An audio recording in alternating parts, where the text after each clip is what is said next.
Alright guys, welcome back to another video, and in this tutorial what I want to do is I want to start talking to you guys about something called pointers.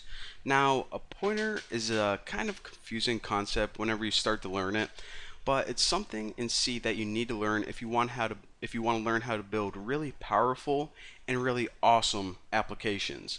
So again, a lot of people get confused at first, so what I'm going to do is I'm going to teach you guys the core basics of it, and then I'm going to be showing you guys why it's useful and eventually showing you guys how to build awesome pieces of software with it. But for now, let's just go ahead and stick with the basics.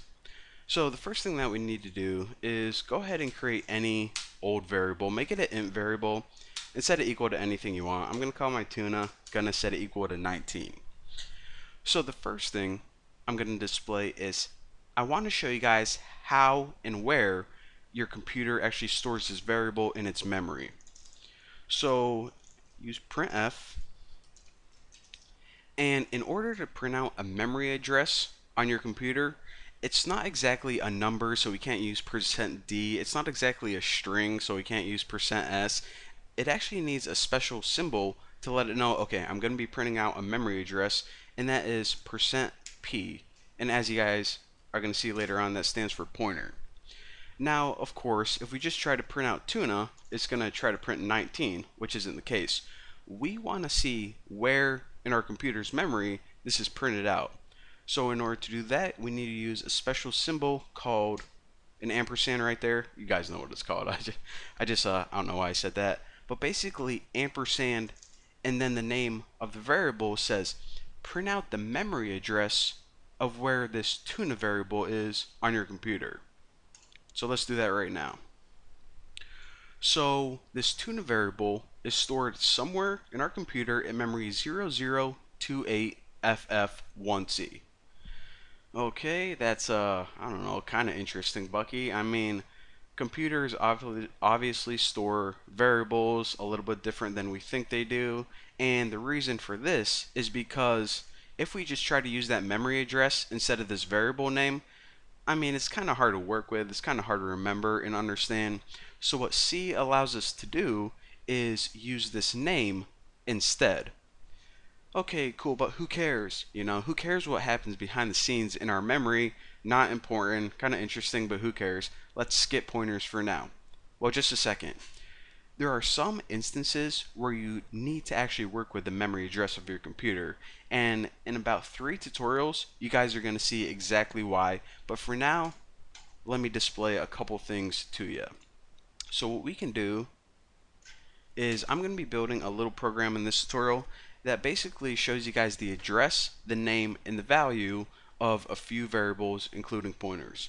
So the first thing is we're going to be printing out the memory address just like we saw, and then the name of the variable, which in this case would be tuna, and then the value of it, which would be 19, but it's going to be a little cooler than that.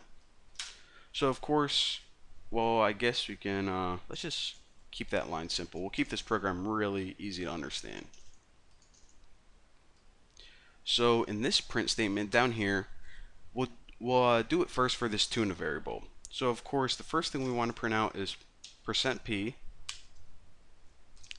and then tab that, and then the name of course is just going to be a string. This is just going to say tuna, so %s, tab, and lastly the value, which is %d, and kick it to a new line.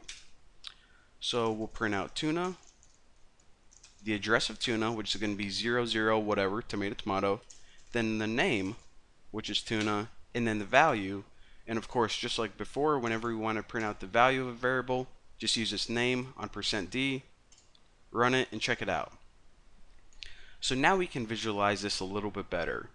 So this tuna variable has a value of 19, and to us, we can just use the word tuna because C is pretty cool and it allows us programmers, us stupid human beings, to use simple names for stuff. But of course, there's not just a random spot in your computer's memory named tuna waiting to be filled with some number. So we made this, but what your computer actually sees is this space right here. That's a space that was waiting, and whenever it actually uses this variable, that is the address that it has to go to. Alright, so that was pretty interesting. So what the heck's a pointer?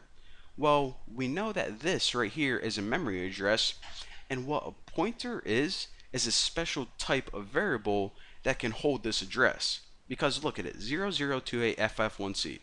Well, we can't just store it in like an int because it has characters in it. We don't really want to store it in a string because it's kind of like a mixed up, has numbers. So we need to make a special type of variable whenever we want to store these addresses, and those variables are called pointers. And I'll show you guys how to do that right now. So in order to make a pointer variable, you type what data you're going to be storing, or we'll store a pointer to this one, which was an int. So put int, and if we just type the name after it, it's going to be a regular integer variable. But we say we want to store the memory address of an integer variable. So if you type the asterisk, it's above the 8 on your keyboard. What this is basically telling C is we're going to be making a special type of variable to hold a memory address called a pointer. Now, the truth is you can name your pointers anything you want. You can even name it Tuna2, but it's common practice among programmers to begin all pointer names with a lowercase p and then type the variable name that it's pointing to. And that's just so later on you can see, okay, this ptuna is a pointer to tuna, just common sense stuff. So of course this isn't going to be holding the actual integer, it's going to be holding the memory address. Now we already know how to access the memory address with an ampersand and then the name of the variable. So now what we can do is we can use this ptuna interchangeably whenever we would have used this, and I'll show you guys that right now. So let's print something else out right now, and we'll just change this one right here.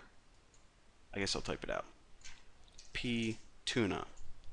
So what this line prints out and what this line prints out is essentially the same exact thing. So we can now use this variable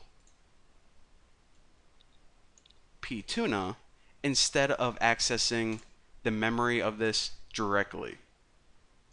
And I know you guys are saying, okay, that still doesn't explain why I would ever need a pointer, and for right now we kind of just need to understand the basics before we learn about things like how arrays are kind of pointers and the heap and all that crap and how to make cool expandable applications. But for right now, as long as you understand this, you'll be good to go. So the one other thing that I want to do, just so this sticks in your brain, is this. So let me actually print out the memory address of this pointer variable, and then I'll put ptuna and ptuna and change this to a p right there. Now if you run this, check it out. So of course this is the information for tuna. These top two lines, they're redundant. This is where tuna is stored on your computer. So is this, and the value of tuna is 19. But this last line right down here, this third one, it prints out the information for the pointer of tuna. Now, as you can see, the value isn't 19. The value of ptuna is the memory address of tuna. The 0028FF1C is equal to the memory address of tuna. So that's what we said in this line right here. We're going to be making a special type of variable called a pointer, and its value is equal to the memory address of another variable. So actually, let me go ahead and delete this line because it's probably confusing you guys a little bit. So again, if you take one thing away from this tutorial, it's this.